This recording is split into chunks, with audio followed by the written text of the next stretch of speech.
Marco Polo has gone down in history as one of the most famous world travelers of all time. I mean, who else has a pool party game named after them? He was an explorer, a merchant, a soldier, an observer of new cultures, and a biographer. But was he really? Some modern scholars don't believe that Marco Polo wrote his famous travels or even spent 17 years in China like he claimed. So today, we're talking about some surprising things you might not know about Marco Polo. With hundreds of different versions of the book, and some that omit basic facts about life in China, it's likely that the original version he made might have been lost in history. But what do we know about Marco Polo the man? Okay, time to get this party started. Marco Polo! It's believed that Marco Polo was born on either September 15th or 16th, 1254, in the Republic of Venice. Exact dates from 800 years in the past are a bit tricky to pin down, and, tragically, none of Marco's birthday cards survive the passage of time. Marco Polo's father, Niccolo, and his uncle Maffeo left Venice for Constantinople before he was born, and Marco's mother passed away at some point, leaving the boy to be raised by his extended family. Bad Luck Marco, as he was probably known, didn't meet his father until 1269, when he was 15, after the brothers returned from their long trip. Talk about a bittersweet reunion. Marco definitely came from a family of travelers. His father and uncle were among the most successful traveling merchants in the Kingdom of Venice. Both brothers left Venice for Constantinople when they hit adulthood, where they lived with fellow Venetians and set up a trading post.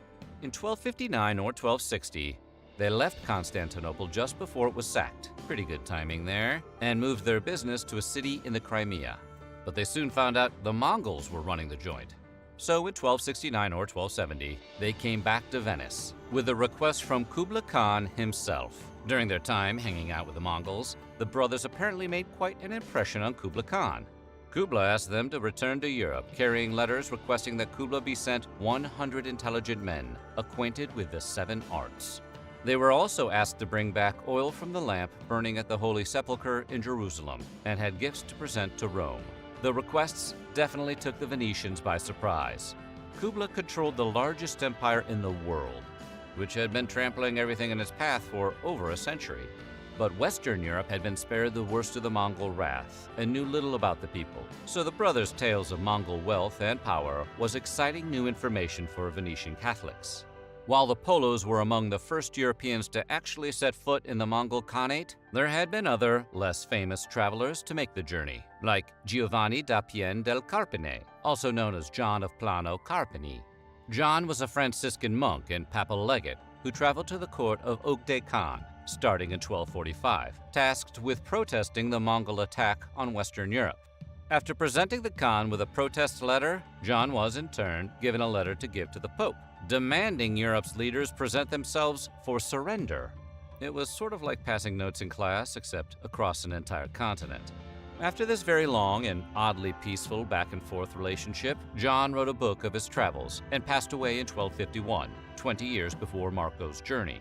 The Polos had intended to return to China as soon as they'd completed their missions on behalf of Kublai Khan, but fate intervened. Unfortunately, when the Polo brothers came back to Venice in 1269, Clement IV had died a year earlier.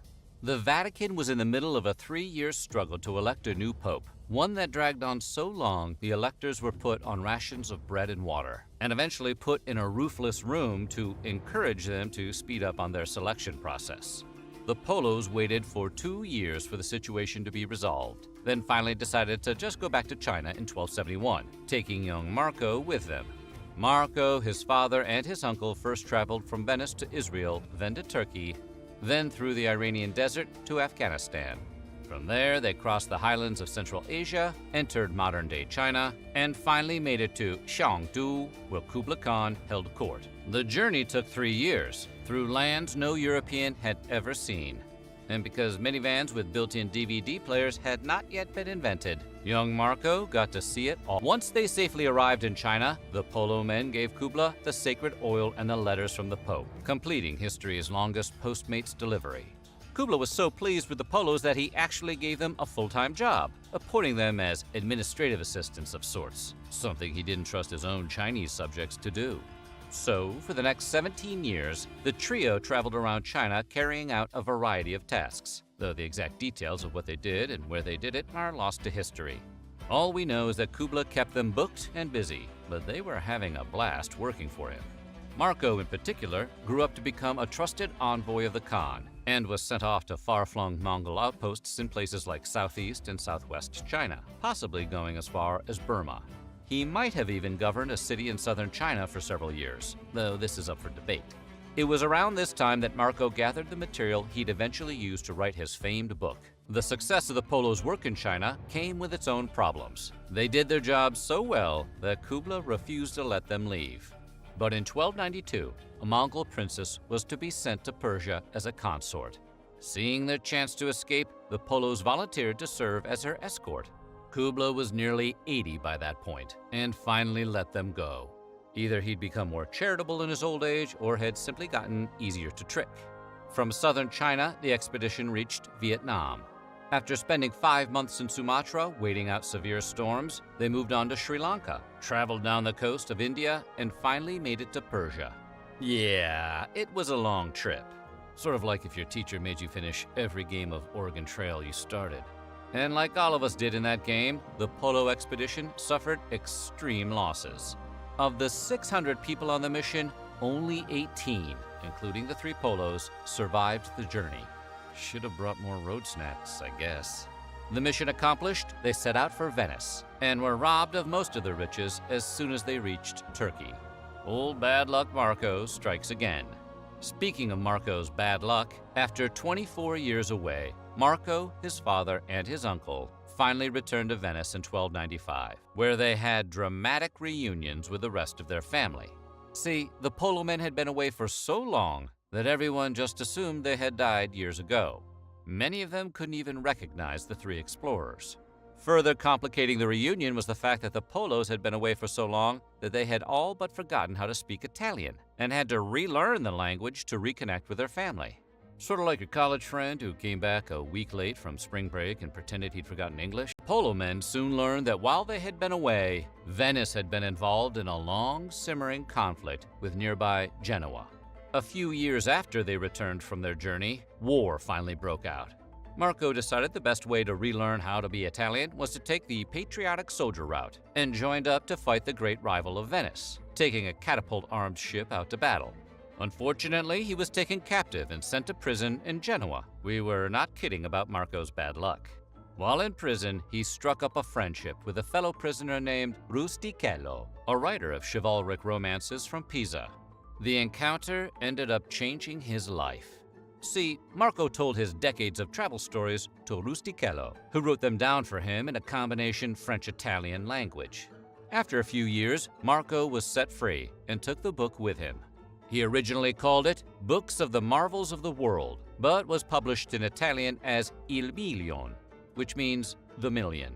It reportedly earned the title because contemporary audiences believed it was full of a million lies. Ouch, so I guess it did not make Oprah's list. Oh wait, maybe it did make the list. Today, it's known in English by the less incendiary title, The Travels of Marco Polo. The Travels of Marco Polo contains little of his own personality or personal memories, but more of his observations about the Mongols, the Chinese, the people of Southeast Asia, and Russia. All of these were lands that virtually none of Polo's readers had ever set eyes on.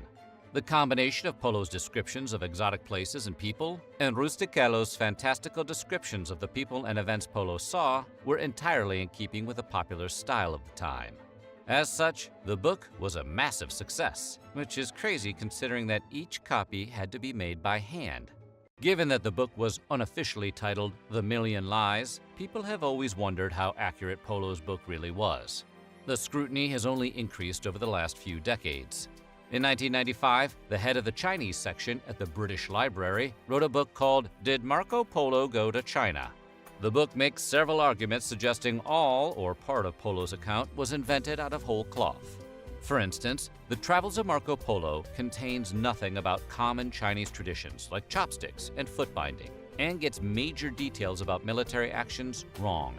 Furthermore, Polo himself was never mentioned in any Chinese record of the time. But others have argued that Polo might not be at fault for the inaccuracies. Much of what he recorded was second-hand information, which could have been exaggerated or embellished considerably by the time it reached his ears. They pointed out that other travelers had missed foundational details of Chinese life and frequently used pseudonyms during their travels. So yeah, there might not be any record of a Marco Polo, but did you think to check for a Parco Molo? There's also the possibility that Polo himself may have put a little extra flair on some details. He was trying to sell a book. Whatever the case, Polo was adamant that everything he put down in his book was accurate to the best of his knowledge. In fact, on his deathbed, he's alleged to have whispered, "I did not tell half of what I saw." Poland's account opened the European mind to a vast world waiting to be explored and exploited. The book's description of Japan set the wheels in motion for Christopher Columbus to undertake his journey in 1492, searching for a quicker route east. Meanwhile, Polo's stories of the spices of the Far East encouraged Western merchants to seek out these areas for themselves, breaking up the trading monopoly held by Arab nations. The wealth of new geographic information recorded by Polo was widely used in the late 15th and the 16th centuries, giving invaluable details on shipping routes, native peoples, and cities. Columbus himself owned an annotated copy he took with him on the voyage that discovered the New World. He may have owned the audiobook version as well, which at the time would have just been a guy you pay to read the book out loud.